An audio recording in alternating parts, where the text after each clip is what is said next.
অবশেষে জানা গেল আসল রহস্য। কেন লিটনকে উদ্দেশ্য করে ভুয়া ভুয়া দুধ্বনি দেন সমর্থকরা। বাংলাদেশ প্রিমিয়ার লিগের চট্টগ্রাম পর্বে ঢাকা ক্যাপিটালস ফরচুন বরিশাল ম্যাচে ফিল্ডিংয়ের সময় দুধ্বনি শুনেছেন ঢাকার লিটন দাস। বাউন্ডারিতে ফিল্ডিংয়ের সময় তাকে উদ্দেশ্য করে কিছু সমর্থক ভুয়া ভুয়া দুধ্বনি দেন। সমর্থকদের এমন আচরণের পর সামাজিক যোগাযোগ মাধ্যমে লিটন দাসের পাশে দাঁড়িয়েছে ঢাকা ক্যাপিটালস।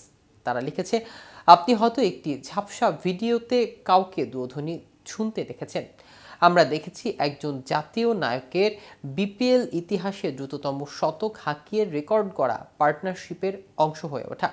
কিন্তু আসলে লিটনের সাথে তখন কি ঘটেছিল, তাকে উদ্দেশ্য করে সমর্থকরা কেন ভুয়া ভুয়া স্লোগান দেন, বিস্তারিত থাকছে প্রতিবেদনের বাকি অংশে। 16 জানুয়ারির ঘটনা এটি। চট্টগ্রামে ফরচুন বরিশাল ও ঢাকা ক্যাপিটালস ম্যাচে বাউন্ডারিতে ফিল্ডিং করেছিলেন লিটন দাস। হঠাৎ করে বেশ কিছু দর্শক তাকে উদ্দেশ্য করে লিটন ভুয়া ভুয়া স্লোগান দিতে থাকেন। এক দুবার নয়, বেশ লম্বা সময় ধরে লাগাতারভাবে।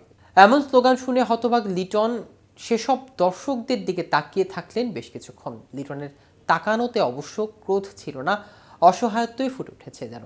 এমনিতে সময়টা লিটনের খারাপ যাচ্ছে। বিপিএলে সম্প্রতি রানে ফিরলেও চ্যাম্পিয়ন্স ট্রফির বাংলাদেশ দল থেকে বাদ পড়েছেন। এ তো বড় ধাক্কা লিটনের জন্য। এমন খারাপ সময় দর্শকদের সমর্থনই আশা করেন সবাই, তবে সেটা তো পায়নি।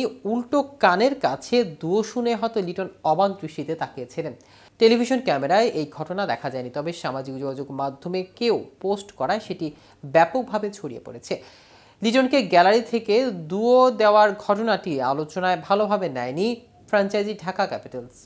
দলটি নিজেদের অফিসিয়াল পেজে লিটনের পাশে দাঁড়িয়ে লিখেছেন, আপনি সমালোচনা দেখেন, আমরা দেখি একজন তারকা ব্যাটারের দেশের হয়ে সবচেয়ে বড় ওয়ানডে ইনিংস খেলা এবং টেস্ট র্যাঙ্কিংয়ে ব্যাটার হিসেবে সর্বোচ্চ স্থানে আসা।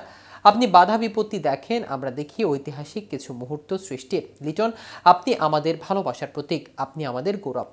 ঢাকা ক্যাপিটালসের এই পোস্ট হৃদয় ছুঁয়েছে লিটনের। শনিবার এক ফেসবুক পোস্টে লিটন লিখেছেন, আমার দল ঢাকা ক্যাপিটালসের চমৎকার আচরণে আমি মুগ্ধ।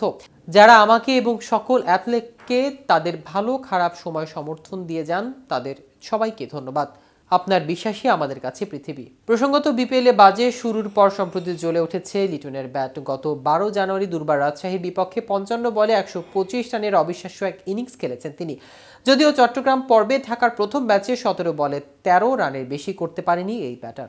তো ভিউয়ার্স, ভিডিওটি সম্পর্কে আপনাদের কোনো মতামত থাকলে আমাদের কমেন্ট করে জানাতে পারেন। সাথে সাথে নিয়মিত ক্রিকেট আপডেট পেতে কেটিভি ক্রিকেটের সাথে থাকুন। ধন্যবাদ সবাইকে।